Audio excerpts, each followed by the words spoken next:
Hello YouTube, this is Asatsu 5 and this is a review of my GEC 2-Ute Coke bottle knife. I forget the actual model name of it, but as you can see I have a patina and I can't really read what's on there. And this is a false patina. I forced it on there because I was starting to get red rust and I do not want red rust, so I forced a patina. And I think I might have left it in the vinegar a little bit long. But think of this as a general review of GEC and this knife. It's, you know, kind of speaking of the brand itself, but also this knife as well. This is a rather large, what you call it, slip joint. Here it is next to a paramilitary 2.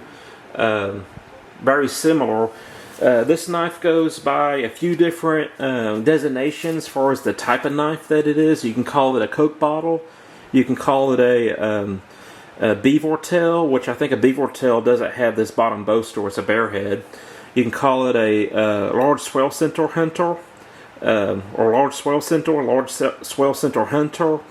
And this, it was supposed to be the folding hunting knife before the case hunter was introduced. And so a lot of history here. It can be traced to the 1800s, 19th century, although I don't know the exact date that it was introduced. But there were some ads, some later ads, post Battle of the Little Bighorn, of people claiming that this was General Custer's favorite knife. And I'm going to put that picture in right here. But yes, it's interesting that this knife is associated with George Armstrong Custer, and it being his favorite knife. Which, I don't know if there's any way to prove that, but it's kind of cool to think about. That, you know, this Civil War hero and military failure at one point liked to carry this type of knife. So, it would seem that this knife predates the Coke bottle, which is... it's often called in this day and time because it looks like a Coca-Cola bottle, a glass Coca-Cola bottle. But some of the things you're going to get with this knife, this is jig bone. I think it's jig autumn bone, which is very beautiful in my opinion. Really like it. Really enjoy looking at this knife. And you get 1095. The shields are supposed to be pinned in, and I'm imagining that's what those dots are, is the pinned in shield. Very beautiful knife. I love the extended nail nick, although I don't often use that nail nick, because this knife, here's a little magic trick for you, can be opened one hand, and this knife is sharp. There's a few ways you can do this.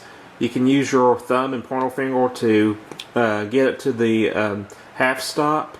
And you can either put your thumb kind of on the side of the blade and press, or you can put your thumb on the ricasso and pull it up.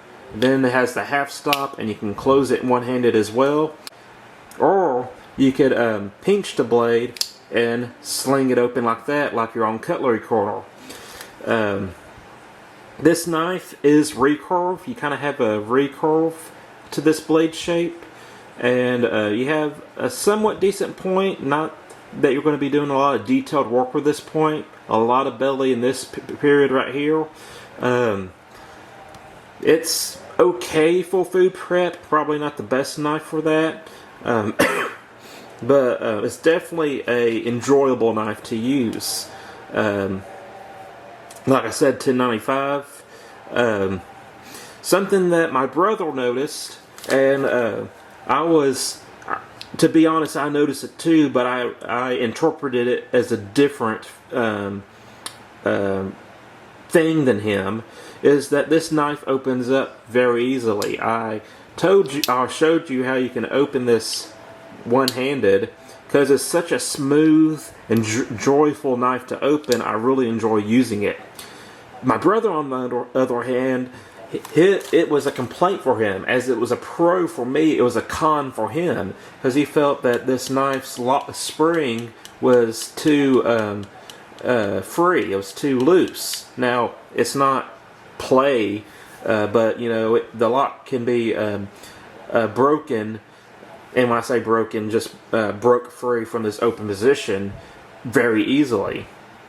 So it's very easy knife to open and shut. And his opinion is the knife of this size, he would rather it have a stronger back spring. But I would prefer not to have a nail breaker. I personally enjoy opening this knife a lot more than any Sabenza that I've ever owned. Which I never owned a Sabenza, I just held them in knife stores, and after handling them I was like, I really don't want this knife, especially for the price. But yeah, it's a really cool knife. I would prefer it not be a recurve. I mean, it looks cool, but I'd rather, far as cutting up food and stuff, I think I'd rather it not have the recurve, and I think it would actually cut a little bit better without it. But I've used this quite a bit. Started to get rust because I was carrying it in a hot and humid environment, so I forced a patina.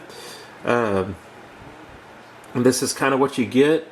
I think natural patinas look very well, but I was a little disappointed on how this artificial one turned out. Not horrible looking, but just not as good as I think the natural one. And GECs are notorious for being hard to find.